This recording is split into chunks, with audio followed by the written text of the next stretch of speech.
Palagay ko susuporta ako kay Tanggol dahil righteous naman ako dito. Siyak, sinong kumantisato ko? Ano gusto nila? Rambon? Nakikita nila. Asan ba yung kita ko? Oh. Hello, ako si Perla Bautista. Gumaganap na Nanay Flores sa Batang Quiapo. Sabi nila, matapang palaban. Lalaban niya pag alam niyang tama siya.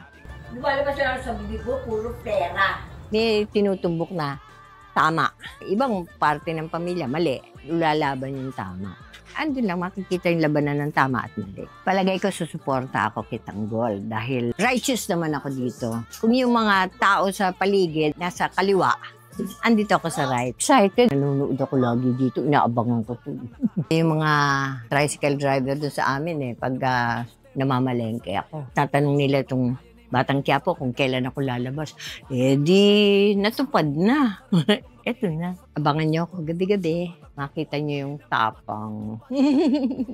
Hoy, matino si Ponggay, ano? Hindi niya gagawin na anumang kasi sibak niya. Di ba po? Oh.